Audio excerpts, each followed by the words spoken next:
Assalamualaikum warahmatullahi wabarakatuh. Halo, perkenalkan nama saya Afrinda Purwanti SPDI, peserta Latsar Angkatan ke-38 Kelompok 3 PPSDN Kemendagri Regional Bandung. Saya akan mempresentasikan infografis tentang protokol kesehatan di sekolah saat new normal.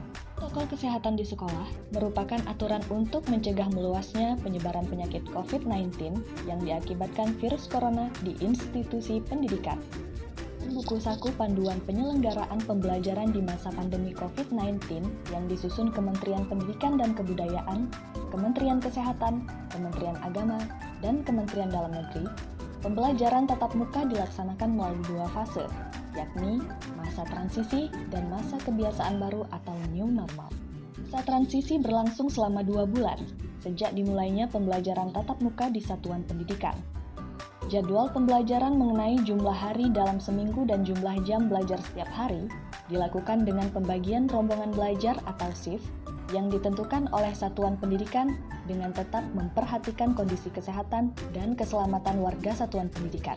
Menteri Pendidikan dan Kebudayaan Republik Indonesia, Nadiem Makarim menyatakan bahwa setelah masa transisi selesai, apabila daerahnya tetap dikategorikan sebagai daerah zona hijau, maka satuan pendidikan masuk dalam masa kebiasaan baru.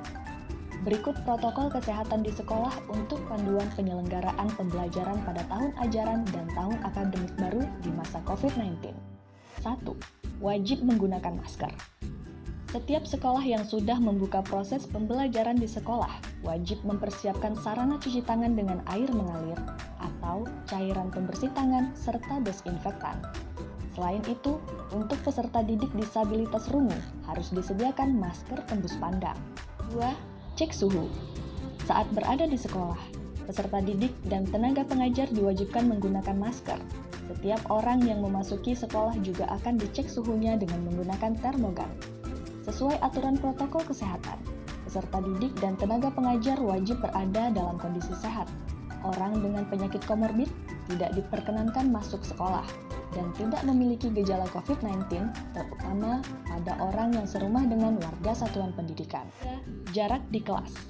Untuk pendidikan umum dasar dan menengah, haruslah menjaga jarak minimal 1,5 meter dan maksimal 18 peserta didik per kelas. Untuk SLB, jaga jarak minimal 1,5 meter dan maksimal 5 peserta didik per kelas. Untuk PAUD, jaga jarak minimal 1,5 meter dan maksimal 5 peserta didik per kelas. 4. Kantin.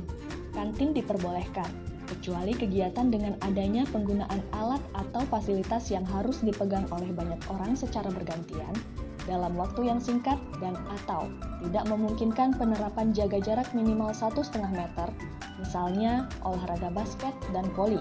Nah, kegiatan di luar KBM diperbolehkan dengan tetap menjaga protokol kesehatan di sekolah. Itulah beberapa poin mengenai protokol kesehatan di sekolah yang perlu dilakukan para siswa, guru, maupun semua warga yang berada di lingkungan dalam sekolah. Demikian infografis dari saya. Semoga bermanfaat. Wassalamualaikum warahmatullahi wabarakatuh.